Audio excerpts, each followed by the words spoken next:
Hey guys, Yummy here again, and today I thought I'd make a video talking about what strategies you could use to win on Conquest on the map Guilin Peaks. It's definitely one of my favorite maps in the game. It's kind of like, I view it as sort of like outdoor Metro. It's definitely not as confined as Metro, but there's a lack of vehicles, and it's so, because of that, it's so infantry-centric that it can definitely become sort of a grind. And it's a map that a lot of people, particularly people who love the ptfo, find exhausting for very good reasons, because this is probably the map that is the hardest to win on, I guess, if you have a team that doesn't ptfo like crazy, because the strategies I will discuss in this video. This map is basically just a giant circle, so a lot of people feel like it's just boring and monotonous because you're just constantly running in circles the entire time, but there's something about this map that makes me like it a lot, and I also really like that there are 4 50 cals on this map. That it's not really related to what I'm talking about in this video, but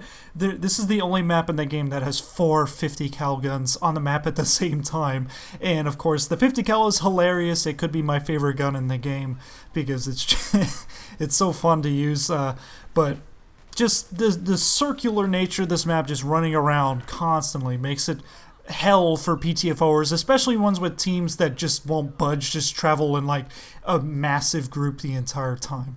That is one of the big things that I could say to avoid in this, when you're playing Conquest on this map, is if you see your entire team traveling in a giant Zerg rush all over the map, just go somewhere else. Like, maybe not go to exactly the base that is next to where they are, because that might end up just getting you killed by the enemy Zerg rush, but just try to find a base that doesn't have at least hardly any people there at the moment, and try to capture that, because if you're traveling with the group the entire time in this map, you're probably gonna lose, because both teams are so mobile on this map that as soon as you capture a base, you've lost either one or two. Like, that's how quickly things can turn around on this map, and it's constantly moving. This is one of the most chaotic maps in the game, and if you can't keep up, you're gonna lose.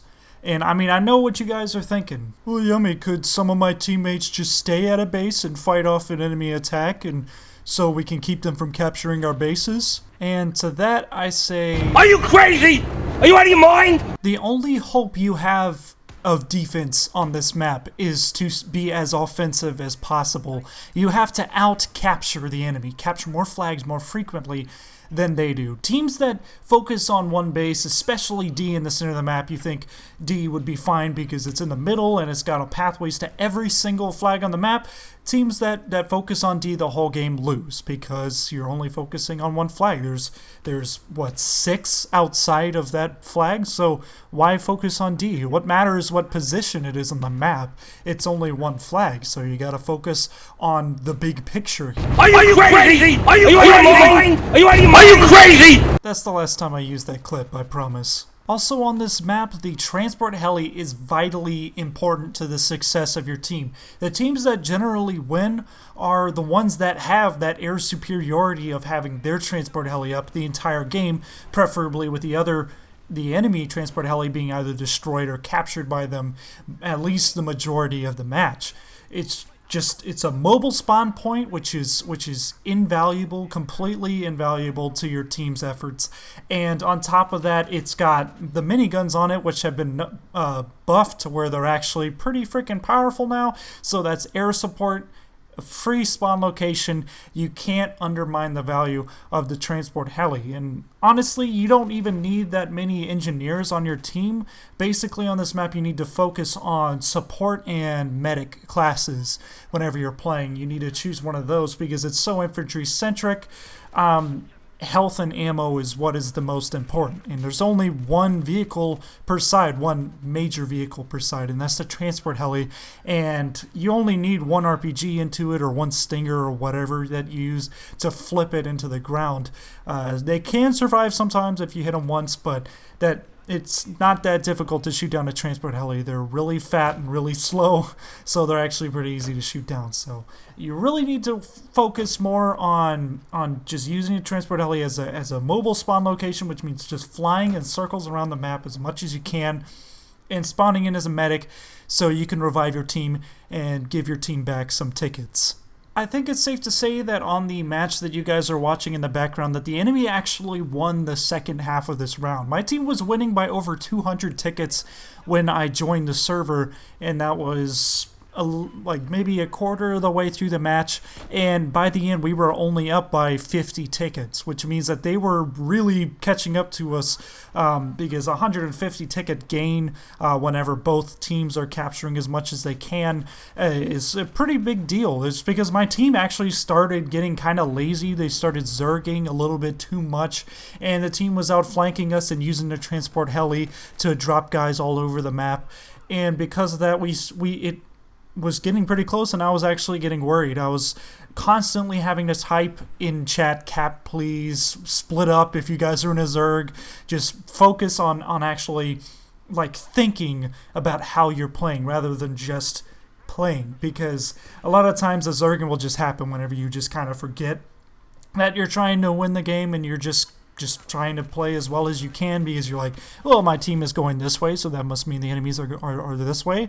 And you got to break out of that mold. You got to go a different way whenever you're playing a map like this, where it's really dependent on capturing multiple locations at simultaneously. You can't do that by being in a single big group. And you could take it a step further. Periodically through the match, I was just checking the big map by pushing the M key. I don't think you can do that on console. And I was just seeing where the enemy was going, where the flow of the battle was headed, at least on the enemy's side, and also just looking at the flag icons on the map and or just in front of you in general, and seeing how fast they are being capped, because the more guys that are on the flag, the faster it gets capped, and you can get a bearing of how many guys are on that location. And using that mini map and just trying to see where all of the enemies are going, you can use that against them and go where they're not and capture all of their bases behind them. And I think a lot of the enemy was doing that to my team, and I was trying to do that with my squad against the enemy team. With some success, I was actually able to cap things. If you come across the entire enemy team at a base, just run away. Like, don't even worry about trying to be like a Rambo or something, because you're a lot more useful elsewhere trying to cap behind them and flank them in a major way. So anyway, those are just some of the strategies that I use on the map Guilin Peaks to just try to win as best as I can, and I hope you guys find them useful and try to implement them yourselves, and hopefully you see some success if you decide to do that. And if you guys like this, make sure you hit the like and subscribe button, and until next time, this is me, Yummy. Goodbye and good hunting.